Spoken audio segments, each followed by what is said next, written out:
Okay, ladies and gentlemen, we are back with you, and we are here with a different dog this time.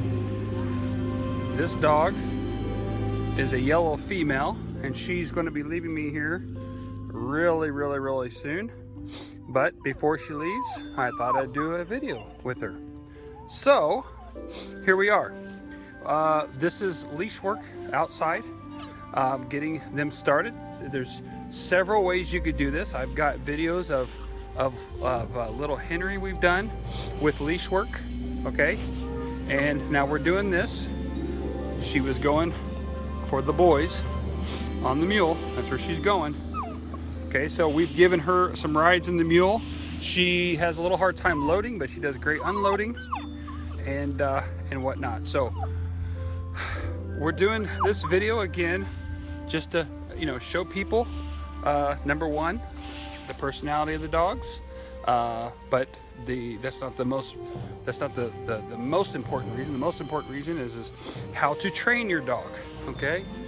And we want to keep our dogs around us, okay? This is just a pet. This is not a hunting dog or any of that, okay? So let me just start from the beginning. Where do we start?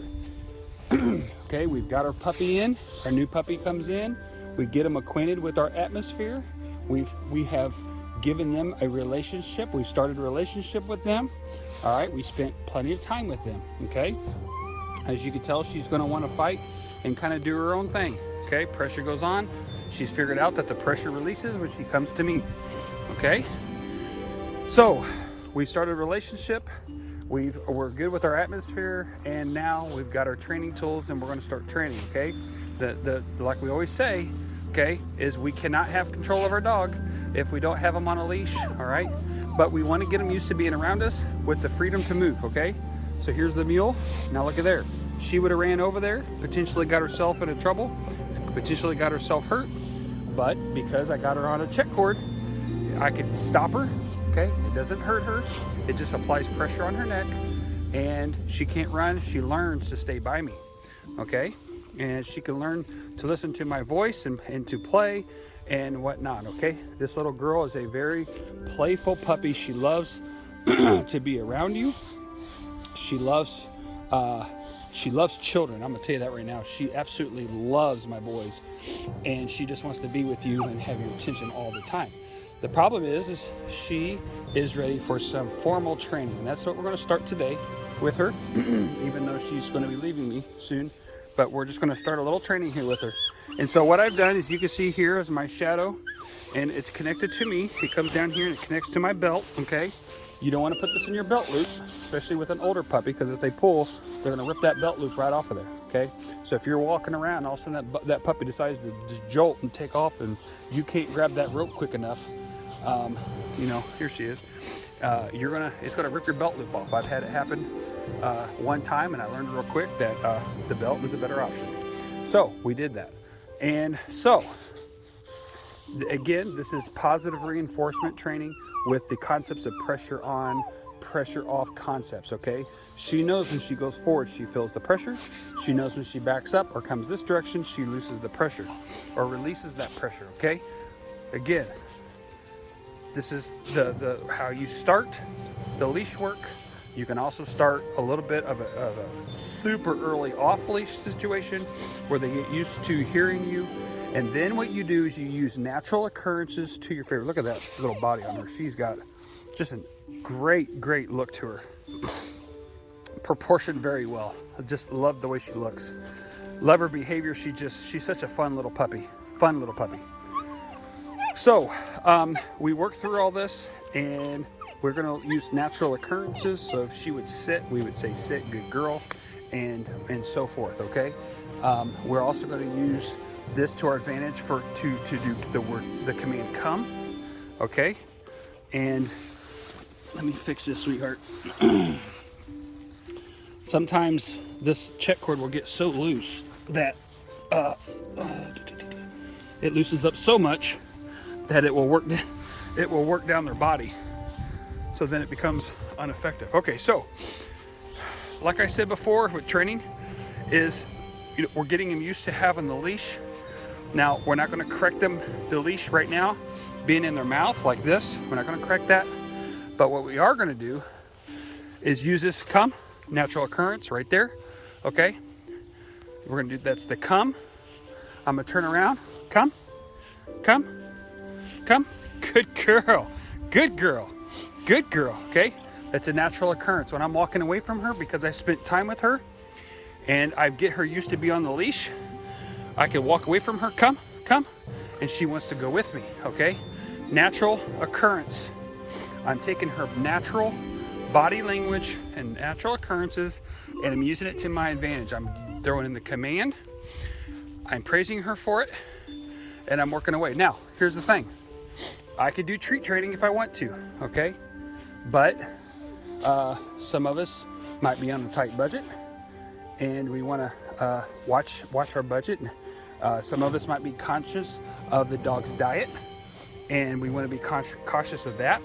Some of us have there's different elements that we're concerned about, and so we don't really desire to do the treat training, okay? Because believe it or not, there are those out there that do not want to treat train their dog, okay?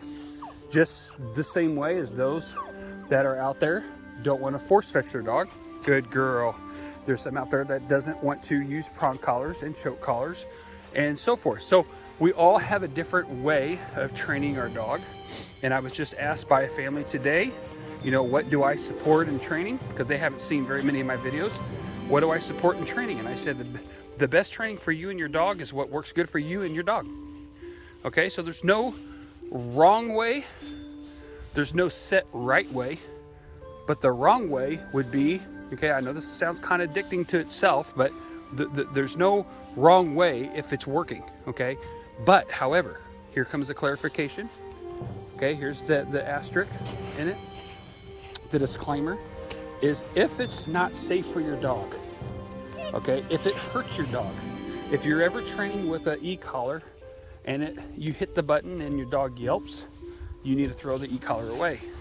If you're using a choke collar, prong collar, and your dog ever gets, you know, it hurts the dog, or the dog yelps, or it causes pain, or you can see fear in your dog, number one, you need to evaluate the situation and ask yourself if you need to get a professional to help you in training the dog, okay? Because obviously if you're causing the dog the pain, you probably don't know what you're doing. And I know that sounds very blunt, but some of us, good potty, good girl, good potty, good girl. So some of us need to hear the truth sometimes, even though it hurts. Even myself, it hurts sometimes, but sometimes I gotta hear it. So, natural occurrences, okay, working the leash, okay, you can obviously tell she loves having stuff in her mouth. She's a very, what I would call a mouthy dog, okay, meaning she loves to have stuff in her mouth, okay. I could probably work out here for hours with her just because she loves having things in her mouth and she's so energetic, okay. Now, she plays with the tennis ball, that keeps her engaged. But watch her mouth. I'm just going to hold here for just a second. If I see the situation where she starts gnawing on the ball, and that word gnawing means that she's starting to chew on the ball. Okay, it's okay if she puts her mouth on the ball. It's okay if she picks the ball up, takes it with her or whatever. But I can't have her gnawing or chewing on the ball, all right, as she is the stick. All right, because here's the thing. A puppy cannot differentiate the texture difference between, as I went to pick it up, she kicked it away from me. The difference between the texture of the ball, all right, it's a cheap tennis ball, but she can't tell the difference between the texture of the ball and your shoes and your sock, okay? So that's why it's very careful. The toys that we get, we gotta be very careful on what kind of toys we let our dogs play with. This is a Senna toy, so she can correspond the texture and the smell, so that if she smells your dirty feet or your dirty stinky socks, it's not going to smell like this ball. Oh boy. Okay, anyways, I better come here, girlie, get moving on before I get myself in trouble on that one. All right, so I want her to not chew on this. I want her to learn if she chews on this, if that's a no-no.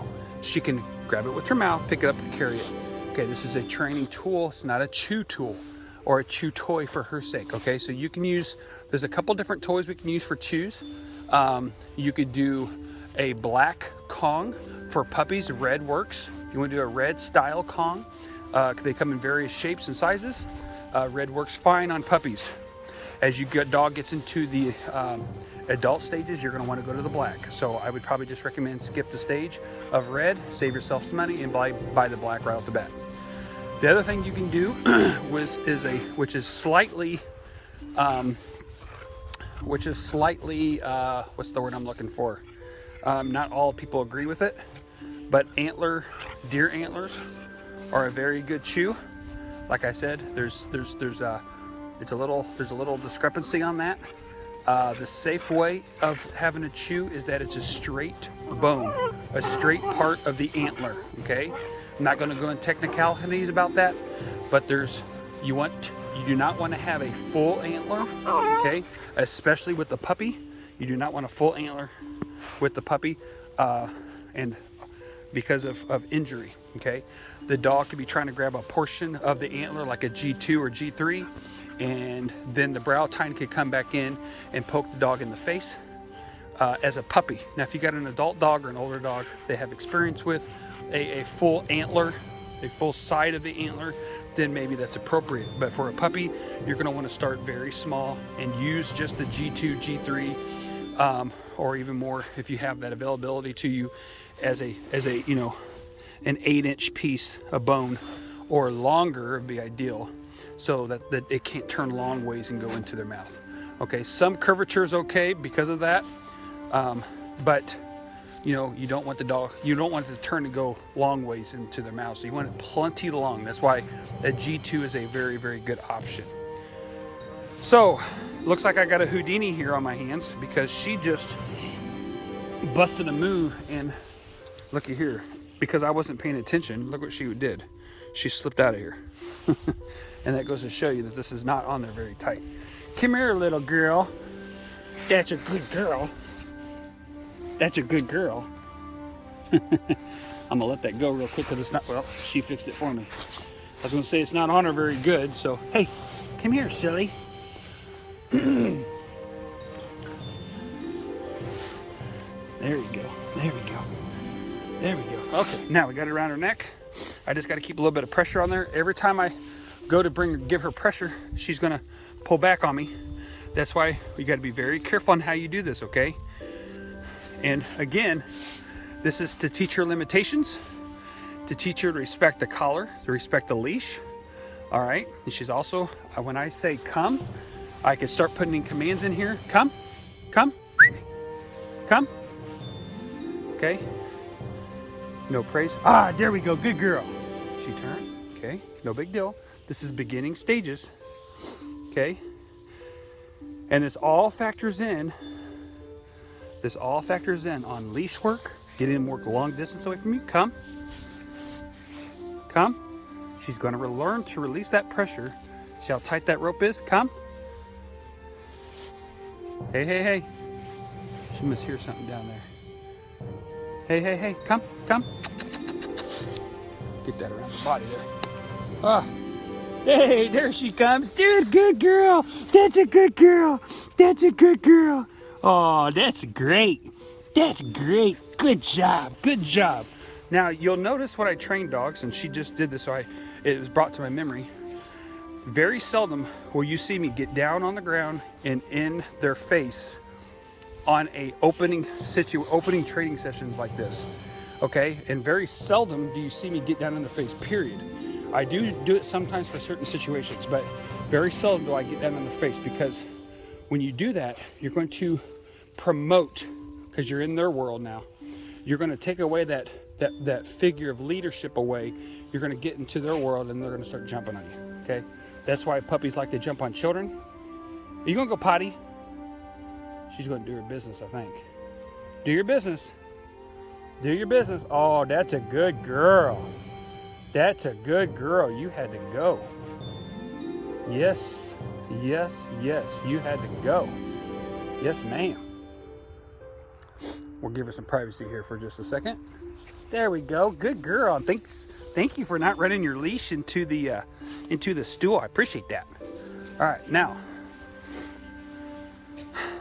we'll just keep going here. I'm gonna step away from that area so she can't go back into it, and I'll go clean it up here in a second. Keep working here on this situation. All right, so again, this is just we're working the leash. Now looky there, see how she's on my left hand side? All right, heel, heel, good girl. Heel, good girl, good girl. Now you say, well, you don't have the leash pulled up and you're not doing anything. No, you're right, I'm not. But what I'm doing is I'm getting her now. Let me back up and explain myself. This is oh, I'm sorry, stepping on the rope. You can't go nowhere. This is basics. Just getting her introduced. So let's just call this the introduction, so to speak. Okay. This is even before I actually put a leash on her and really start working her with the leash, like we did Henry on the previous video. Okay. This is stuff you could do even before that if you want to. Okay. Or you could do it afterwards as well. Okay. But what we're looking for, boy, you are a tugging machine.